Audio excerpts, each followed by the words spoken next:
రాష్ట్రపతిగా భారతరత్న పురస్కారాలు అందించిన చేతితోనే అదే అత్యున్నత పౌర పురస్కారాన్ని అందుకొనున్నారు మాజీ రాష్ట్రపతి ప్రణబ్ ముఖర్జీ.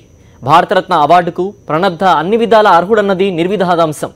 అయితే కేంద్రం నిర్ణయం వెనుక ఆంతర్యమే ఆసక్తి రేకెత్తిస్తోంది. ప్రణబ్ ముఖర్జీకి భారతరత్న ఇవ్వడం ద్వారా బీజేపీ ఏం ఆశిస్తోంది?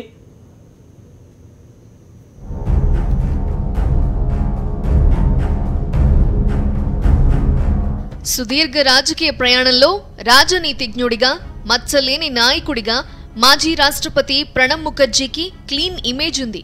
అదే ఆయనకు దేశ అత్యున్నత పౌర పురస్కారం భారతరత్న లభించేలా చేసింది.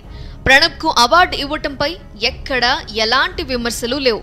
కానీ ప్రణబ్కు అవార్డు ఇవ్వటం వెనుక బీజేపీ ఆశించిన రాజకీయ ప్రయోజనం ఏంటన్నదే ఇప్పుడు చర్చనీయాంశంగా మారింది.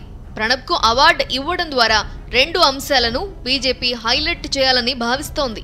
ప్రతిభావంతమైన, ప్రభావవంతమైన నాయకులకు కాంగ్రెస్ కల్చర్ ప్రతిబంధకంగా ఉంటుందని, అందుకే ప్రధాని పదవికి అర్హుడైన ప్రణబ్ ముఖర్జీకి ఆ స్థాయి గౌరవాన్ని ఇవ్వలేదని బీజేపీ పరోక్షంగా చెబుతోంది. అలాగే కాంగ్రెస్కు చెందిన సర్దార్ పటేల్ను ఎంత విశిష్టంగా గౌరవించామో ఇప్పుడు మరో కాంగ్రెస్ నేత ప్రణబ్ను కూడా ఎలాంటి భేషజాలు లేకుండా అత్యున్నత పురస్కారంతో గౌరవిస్తున్నామన్న సంకేతాలను కమలదళం పంపిస్తోంది.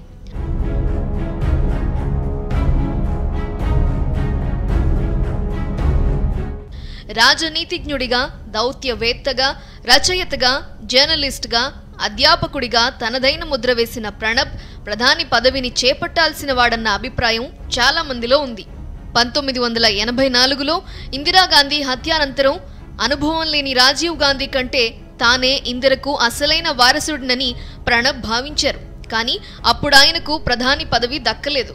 తరువాత 2004లోనూ ఇదే రిపీట్ అయింది. ప్రణబ్ తనతో విభేదించే అవకాశాలుంటాయని, మన్మోహన్ సింగ్ అయితే తన మాటకు కట్టుబడి ఉంటాడన్న ఉద్దేశంతో సోనియా గాంధీ